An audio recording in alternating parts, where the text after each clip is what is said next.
शादी एक पवित्र बंधन है। पवित्र इसलिए कहा जाता है कि जिस आदमी का या औरत का चेहरा सपनों में भी कभी नहीं देखा, उस आदमी औरत के साथ जिंदगी बितानी है। जिसको हम जानते हैं उसके साथ रहने में कोई कठिनाई नहीं, पर जिसको हम नहीं जानते पहचानते उसके साथ भला 7 जन्म कैसे बीतेगा। फिर भी हम खुशी खुशी शादी करते हैं। कठिनाई उस टाइम आती है जब शादी के 2-4 वर्ष बीत चुका हो, तरह तरह की समस्याएं उत्पन्न होने लगता है। उन समस्याओं से जूझते जूझते शादी के फेरे याद आने लगता है और 7 जन्म निभाने का यहाँ तो अब 1-2 महीना साल गले लटका है।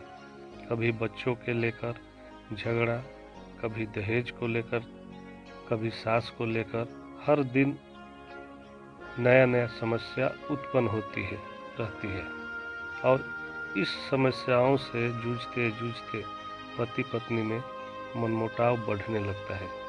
पति समझता है कि पत्नी की वजह से ये सब कुछ हो रहा है और पत्नी समझती है कि पति के खामोश रहने की वजह से ये सब कुछ हो रहा है। एक दूसरे पे तोहमत लगाते लगाते समस्या गंभीर रूप पकड़ लेता है और पति पत्नी एक दूसरे को नज़रअंदाज करने लगते हैं और पति पत्नी का प्यार दिन पर दिन कम होने लगता है।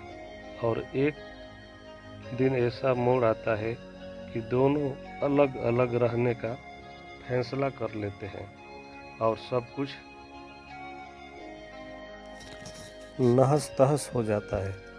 रह जाती है तो सिर्फ यादें। आखिर कब तक? क्या यही इसका आखिरी हल है? जरा सोचो। इसके बाद जो पति है उसके पास फिर कोई पत्नी आएगी, फिर जो पत्नी है फिर किसी के पत्नी बनेगी, तो क्या समस्या खत्म हो जाएगा? जी नहीं, वहाँ भी समस्या उत्पन्न होगा।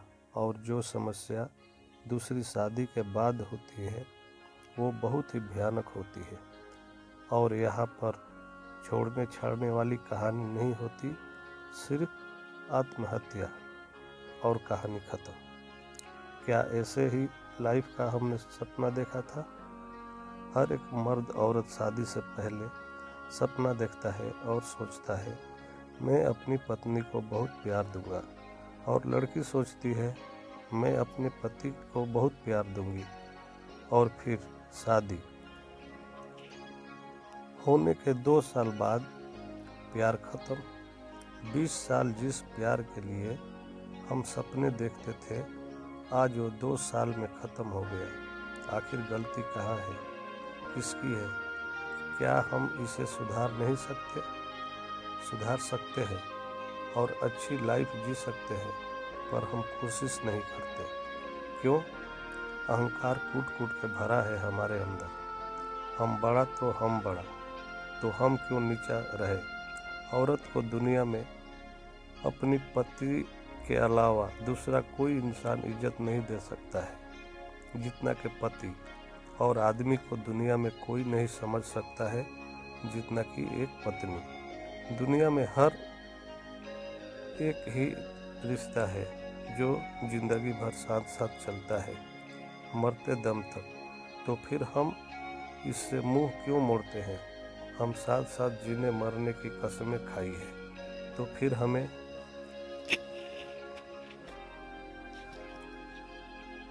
क्या हो गया है? हमें कौन है जो बहका रहा है? कौन है जो हमें अलग रहने पर मजबूर करता है? चलो जड़ को पकड़ते हैं। अपने दिल से पहले अहंकार को निकाल फेंको। इसके बाद छोटी छोटी बातों पर ध्यान ना दो। सास को माँ समझो। चेहरे पर हमेशा मुस्कुराहट रखो। पति घर आए तो दौड़कर उसके पास जाओ।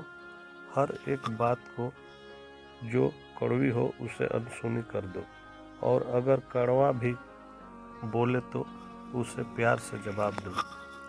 इतना कर लो कसम से, झोली खुशियों से भर जाएगी। और पति को भी ऐसा करना चाहिए, जब भी ऑफिस से घर आए तो हंसते हुए घर आए। बॉस का गुस्सा पत्नी बच्चों पर ना उतारे। और सबसे पहले पत्नी को ही आवाज़ दे। पत्नी के हर एक खुशी का ध्यान रखे, छोटी छोटी बातों पर ध्यान ना दे। कभी कभी पत्नी के साथ घूमने जाया करे, जितना हो सके उससे अच्छा बर्ताव करे।